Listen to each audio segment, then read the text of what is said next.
during the election, they were all elbows up and talking about Team Canada in the face of unjustified American tariffs on steel and aluminum. And I thought it was bad enough that the government has been elbows down since the election on protecting Canadian jobs.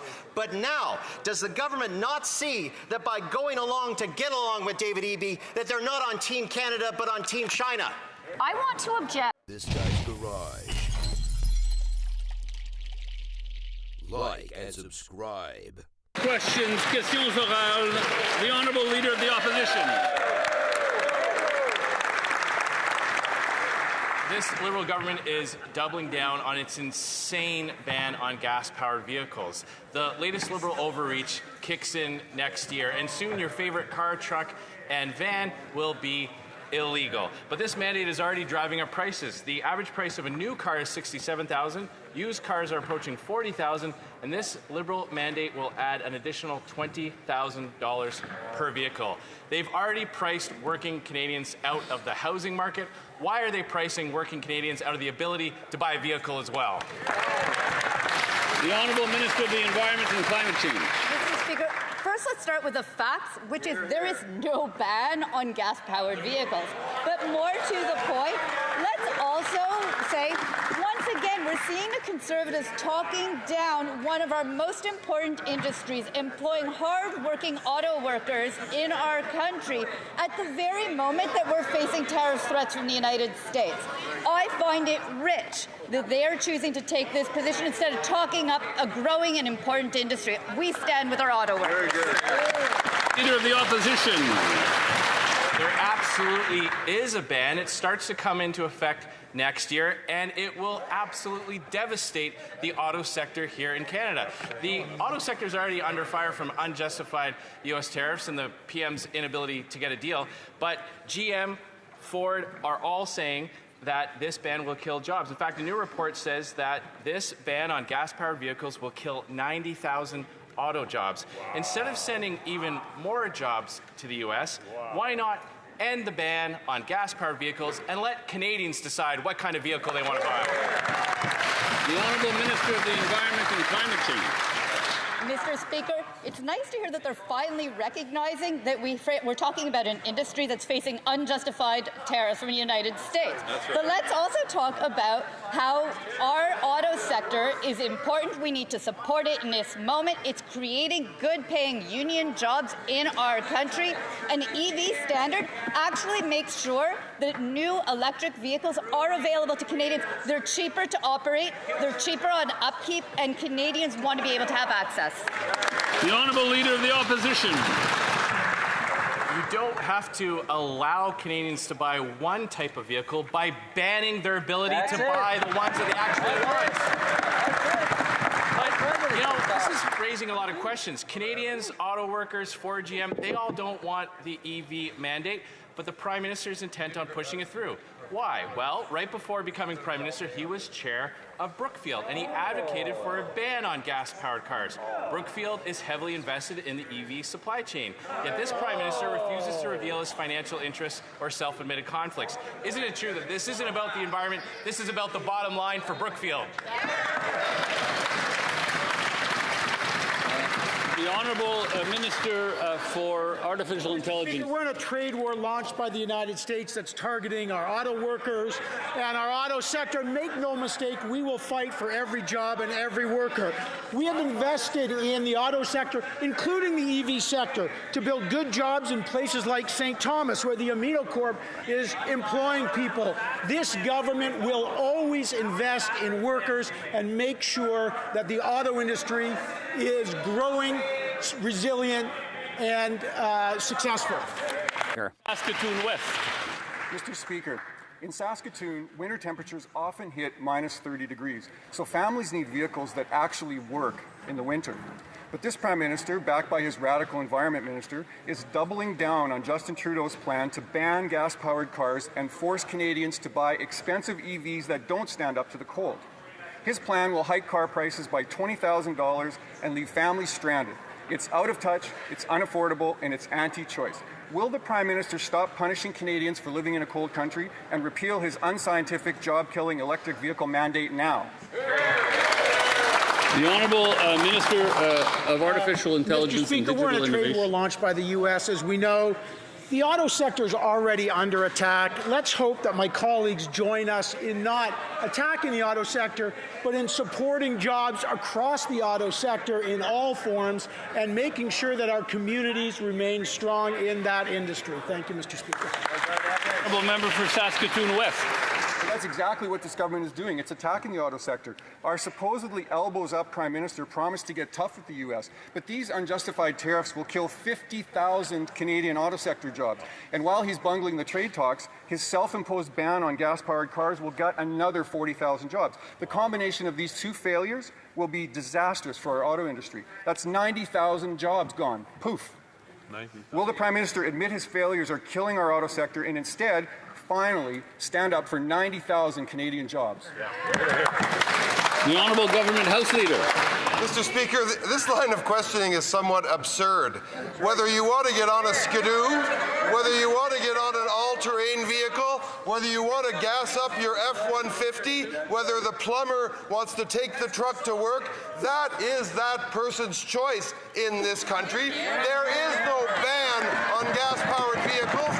This is completely conjured up fake showmanship from the Conservatives. Unbelievable. There is an auto sector in Canada. We're going to stand up for the people in it. We're going to protect it, and we're going to give consumers choice. The Honourable Member for Edmonton Manning. Mr. Speaker, an Access poll says 2/3 of Canadians disagree with the disastrous Liberal plan for the ban of sale of new gas-powered vehicles by 2035. The EV mandate will eliminate 38,000 jobs and cost $138.7 billion. U.S. tariffs could mean 1,000 more jobs lost. Prices will go up by $20,000 per vehicle. Canadian jobs will vanish. When will the Liberals repeal their EV mandate? The Honourable Government House Leader. Mr. Speaker, I'm having trouble understanding the actual line of questioning from the opposition. They're trying to imply. Sorry, again. Yeah. I couldn't hear. Yeah. I couldn't hear. I couldn't hear, and it's important that I be able to hear the conversation. The Honourable Government House Leader from the top, if you wish. Mr. Speaker, I know that Member of Parliament. He knows there's no ban on gas-powered vehicles. He knows. Look, I'll invite him to the riding. We'll go out on a skidoo ride when the winter comes. The fact is that Canadians have choice. We'll continue to have choice. In the meantime, we're going to power a new industry, putting Canadian auto workers, unifor workers, unionized men and women to work building all kinds of vehicles.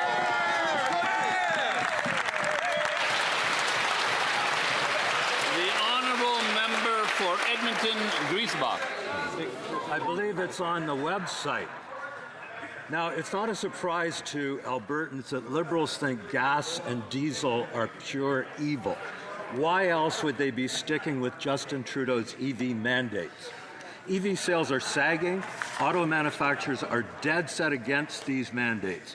Mr. Speaker, this Liberal idea is a real clunker.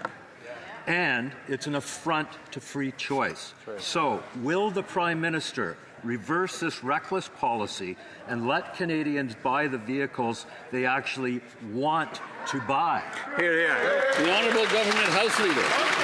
You know, Mr. Speaker, when I go down to the street corner near my house, they have this thing called a pump. The pump offers various choices of grades of gasoline, and for the honourable member's benefit, there's a yellow one that says diesel. So if you happen to have a diesel engine, you stick the pump into that one, into your vehicle, and you know what? You have a choice. You run your diesel truck or you run your diesel car. That's all good, Mr. Speaker. Canadians have the choice. Let's drive on. The Honourable Member member for Kitchener South, Hespeler. Mr. Speaker, contrary to that member's remarks, I'm reading Canada's electric vehicle availability standard regulated targets for zero-emission vehicles on my phone right now. It's on their website. They are regulating this. They are mandating this while Canadians are not choosing to buy EVs. EV sales are down 45% in our country right now. And that's okay. Living in a liberal democracy means different people make different choices for their families based on their different needs as they see fit. Why won't the Liberals respect the right of Canadians to choose the vehicle that serves their family best? Hey. Minister of the Environment and Climate Change.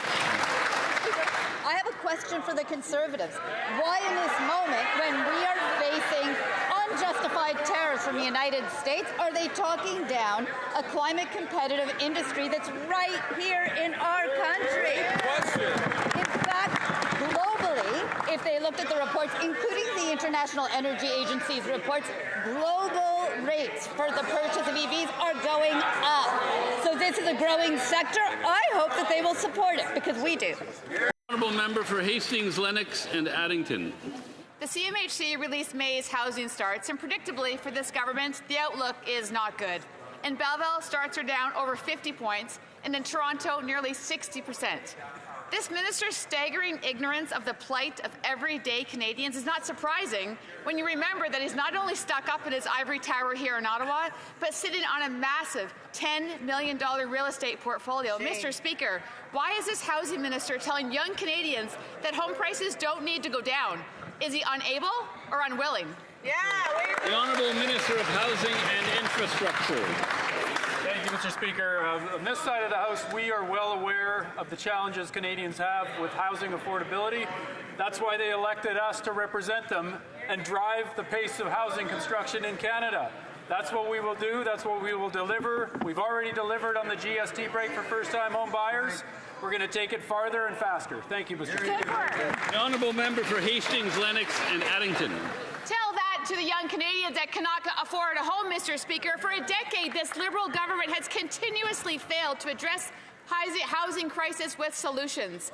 To add insult to injury, they've appointed a minister who has a significant interest in seeing housing prices soaring sky high. Mr. Speaker, this housing minister is actually part of the problem. Mr. Speaker, how can Canadians actually trust a government that cannot lower housing costs and a minister who has personal interest in keeping prices high and young Canadians in the basement? The Honourable Secretary of State for Sport. Mr. Speaker, Canadians remember when Pierre Poilievre stood in front of a woman's house, a Canadian women's house in Niagara Falls and called it a shack. I remember when Pierre Poilievre stood in this house and called the co-op where I grew up Soviet-style housing. Now, if that wasn't enough, Mr. Speaker, the Conservatives are stigmatizing modern, modular, affordable housing as shipping containers. Mr. Speaker, these Conservatives have voted against every single measure to support lower-income families to be able to access affordable housing. And, Mr. Speaker, it's people like me that grew up in the type of housing that those Conservatives want to insult. But that's pretty ironic given that, despite not getting re-elected, Mr. Speaker, Pierre Poilievre continues to live in taxpayer-funded government housing.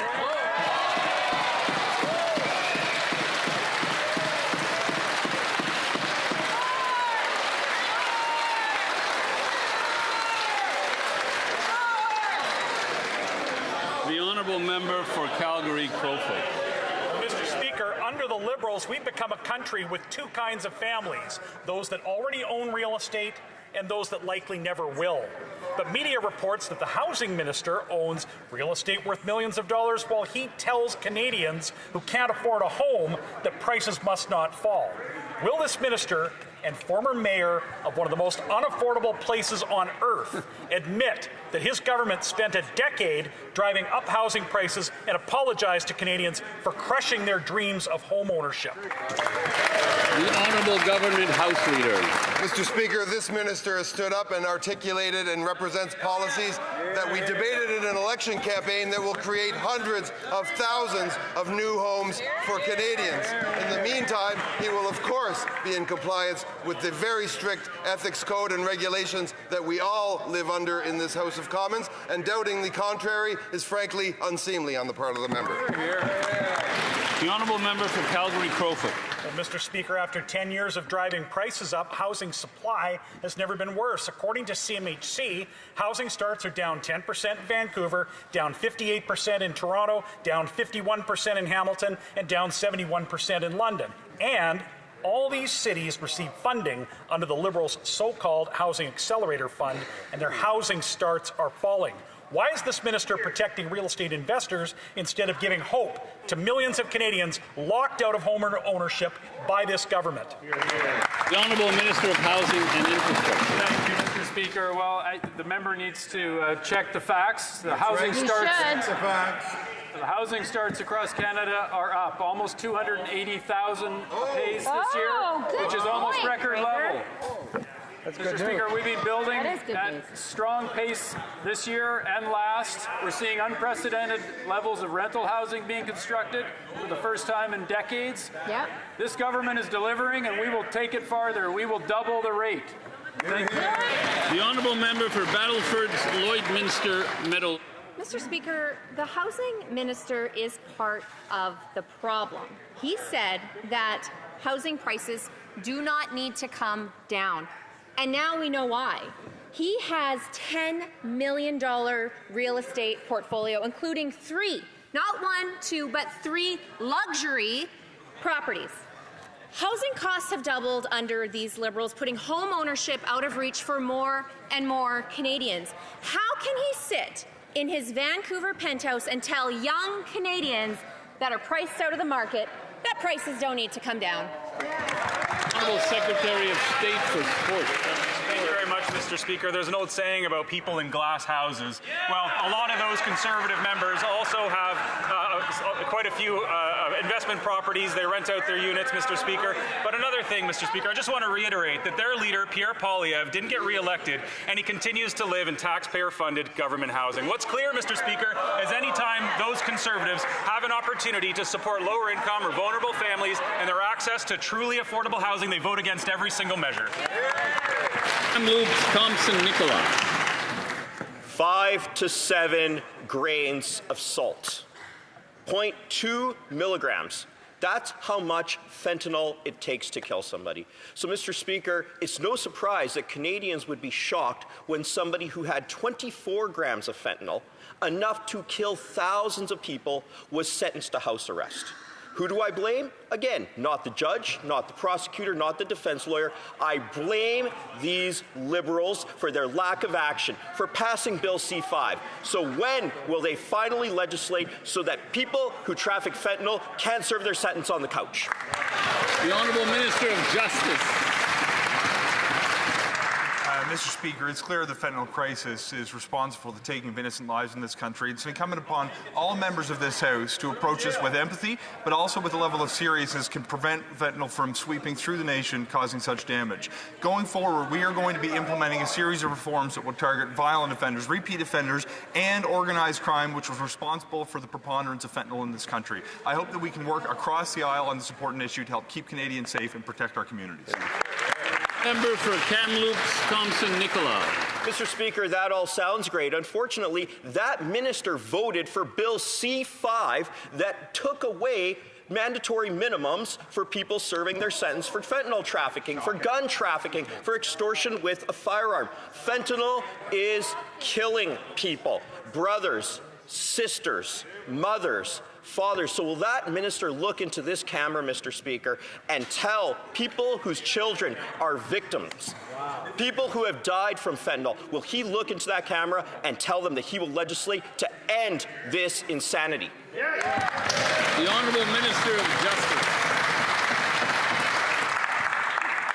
Mr. Speaker, it's essential that we approach this level with the seriousness with which it deserves, including respect for decisions that have come from courts in this country. As we move forward, we're going to work in a manner that will ensure serious crimes will be treated seriously and serious offenders will be punished seriously. Mr. Speaker, I hope we can avoid turning something as serious as the fentanyl crisis into a partisan issue for political gain and instead work to advance measures in a collaborative manner to help protect Canadians, their families, and communities in every region of this country. Honourable Member for Elgin, St. Thomas, London South. A A worker at a so-called safe injection site in Toronto helped someone literally try to get away with murder. Her sentence was a house arrest sentence with educational programming and daily trips to the gym. Par for the course from these lawless Liberals who care more about criminals than victims and think bail should be as easy to get as free drugs. So when will these Liberals stop ignoring pleas from Canadians to fix the justice system and clean up the streets? The Honourable Minister of Justice. Mr. Speaker, it is beyond reprehensible that a member of this House would accuse another member of caring more about criminals than Canadians. We should be able to work together to certainly punish wrongdoers, but also give law enforcement the tools that they need to keep their community safe. We have been giving tools to law enforcement, so we don't only punish wrongdoers after a crime has been committed, but we prevent it in the first instance. I want to thank the law enforcement officials who've been in the news recently for the various busts that they've been responsible for bringing people to justice. I hope we can work together across partisan lines to advance important reforms to the criminal justice system later this year that will help further protect our communities. Honourable Member for Elgin, St. Thomas, London South. If the minister doesn't want to be criticized for caring more about criminals than victims, he should look at his own government's record. Mr. Speaker, the Liberals adjourned the Justice Committee meeting yesterday after 16 minutes to start their summer vacation without tabling or discussing a single motion or bill related to justice. Violent crime is up 50%. Opioid overdose is up 200%. Health officials in my riding are warning about carfentanil on the streets of Elgin County. People are dying and those responsible are walking free. When will these Liberals table a crime bill and focus on that instead of their summer break? The Honourable Minister of Justice. Mr. Speaker, I don't know if the member's eyes betray him, but we are here and ready to work to advance reforms to protect our community. Yesterday, at the Justice Committee, though the accusation is there was an attempt to get home early for summer, what actually happened was a Conservative member was seeking to advance reforms that would have made it easier for people who've been charged with intimate partner violence to get out on bail. I think that is a bad idea, Mr. Speaker, and I'm willing to stay here and work to protect the victims of intimate partner violence and to advance reforms that will punish wrongdoers. Once again, it is not about caring more about criminals than Canadians, but it seems that member cares more about his social media clicks than he does about advancing. The Honourable Member for Markham, Unionville. Mr. Speaker, extortion is up 357%. The Trudeau Liberals voted down our common-sense Conservative bill that enforces a 3-year mandatory minimum penalty for extortion and restores a 4-year minimum penalty for extortion involving a non-restricted firearm. Why? Because it was repealed by the Liberals in their Bill C-5. Mr. Speaker, will the Prime Minister finally adopt the Conservative plan to crack down on violent extortion? Minister of Public Safety. Mr. Speaker, I just want to take this opportunity to thank the members of the Toronto Police Service, Durham Police, and of course my friend who represents York Regional Police, and the OPP for their work to dismantle an organized crime group operating in the tow truck industry. Project Yankee has resulted in the seizure of firearms, vehicles, the arrest of 20 individuals, and more than 100 criminal charges, including multiple counts of conspiracy to commit murder. Another day, another criminal organization dismantled by law enforcement. Canada's new government will always be there to protect Canadians, Mr. Speaker. The Honourable Member for Selkirk, Interlake, Eastman. New reports from the Department of National Defence confirmed today that less than 50% of the equipment used by our armed forces is operational. Only 46% of our Navy ships are seaworthy, and less than half of our land vehicles and aircraft needed by our Army and Air Force are even serviceable. While the Prime Minister makes grandiose claims of fixing our armed forces, the actual numbers tell a very different story. Money without results will not defend Canada's sovereignty. Why should anyone believe this Prime Minister when his own Defence Department contradicts his promises? The Honourable Minister of National Defence. Mr. Speaker, here are the facts. In the last decade, we've tripled our defence spending. We're investing $72 billion through our defence policy update, $40 billion through NORAD modernisation, $11 billion to train our next generation of aviators. We're procuring 200 new aircraft, 12 submarines, 6 Arctic and offshore patrol ships, 2 joint support ships, and so much more.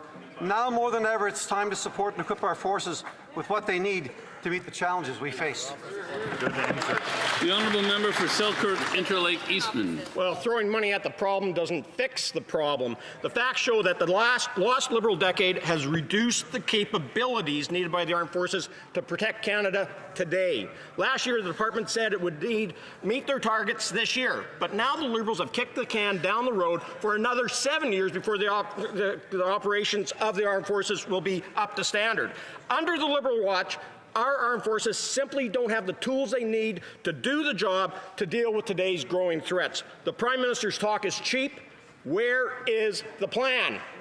The Honourable Minister of National Defence. Mr. Speaker, the Prime Minister announced $4.5 billion yesterday for our efforts in Ukraine.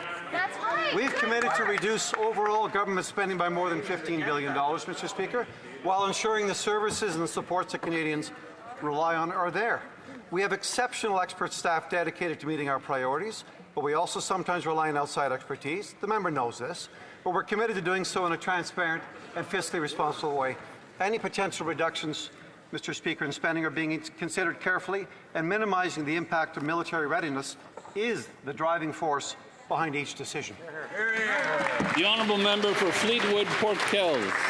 Mr. Speaker, 1 in 4 Canadians avoid visiting a dentist because of the cost and accessibility. Delaying preventive care can have wide-reaching impact, including more expensive treatments, worsening health outcomes, and lost productivity. Can the Minister of Jobs and Family please update Canadians on our plan to deliver dental care to uninsured Canadians? The Honourable Minister of Jobs and Families. Well, thank you, Mr. Speaker, and I want to thank my colleague from Fleetwood Port Kells for this important question. In the last elections, Canadians chose to place their vote with a party that knows that Canada is strong when we take care of each other. As of May 29, 2025, all eligible Canadians can now apply for the Canadian Dental Care Plan. And to date, Mr. Speaker, 4 million Canadians have been approved for coverage, and over 2 million have received care, including people in my community of Thunder Bay Superior North. So for more information, visit canada.ca/dental. The honourable member for Okanagan Lake West, South Kelowna. Mr. Speaker, David Eby, the Premier of British Columbia, has doubled down and made the plan for BC Ferries to purchase 4 new vessels from a Chinese state-owned enterprise, his own. The Minister of Transport has said they will give BC Ferries $36 million this year. Will the Minister commit today that she will personally guarantee that not 1 cent of this transfer will go to this Chinese shipyard? Or will she stand up against David Eby's moral failure to support Canadian jobs in steel and shipbuilding and make this transfer conditional on BC Ferries to support jobs here in this great country? The Honourable Minister of Transport. Mr. Speaker, I share the concern, the anger of other members of this House about the purchase of Chinese ferries. I have written to the province of BC to make clear that the federal government support for BC Ferries, which is explicitly for operating support, must not be used for anything other than the operation of ferries. We owe it to the people of BC to support the operation of their ferries. We also owe it to the people of Canada to support Canadian shipbuilding, Canadian steel, and Canadian... The honourable member for Okanagan Lake West, South Kelowna. So she's just got to write a check to them with no conditions, Mr. Speaker. So during the election, they were all elbows up and talking about Team Canada in the face of unjustified American tariffs on steel and aluminum. And I thought it was bad enough that the government has been elbows down since the election on protecting Canadian jobs. But now, does the government not see that by going along to get along with David Eby, that they're not on Team Canada but on Team China? Yeah. The Honourable Minister of Transport. Mr. Speaker, my answer was very clear, as have been my previous answers on this question. Federal government support goes only for operating costs. The federal government has no authority over BC Ferries. However, Mr. Speaker, I want to object in the strongest possible terms about an insult to a premier of a Canadian province and a suggestion that a Canadian premier would act in the interests of China and not of Canada. All of our premiers are patriots, as are all members of this House. The honourable member for Nanaimo Ladysmith. The BC Ferries deal didn't sink Canadian shipbuilders, Mr. Speaker. Ottawa did. Our shipbuilding unions say Canadian companies couldn't bid because federal policies stack the deck against them. It's the federal government's job to set fair conditions so provinces can build at home. But all this government does is rearrange Liberal deck chairs. So, Mr. Speaker, what I want to know is this. Will the Liberals fix their broken policies, or are we going to just keep waving goodbye to good Canadian jobs from the dock? The Honourable Minister of Transport.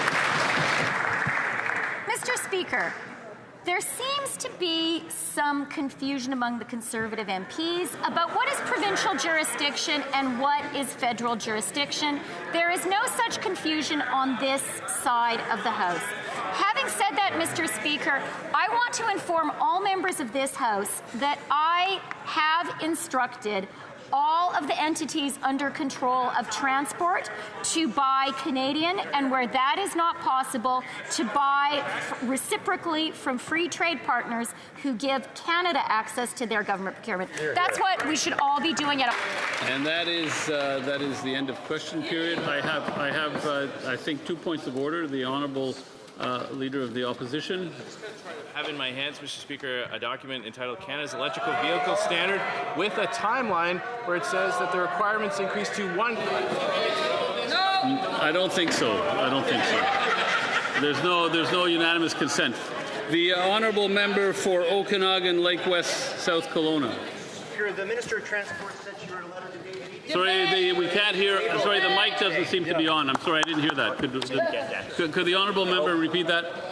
Thank you, Mr. Speaker. I just would ask the Minister of Transport to table her letter that she referred to in question period today to David Eby out of respect for transparency. A point of order, I'm afraid. So,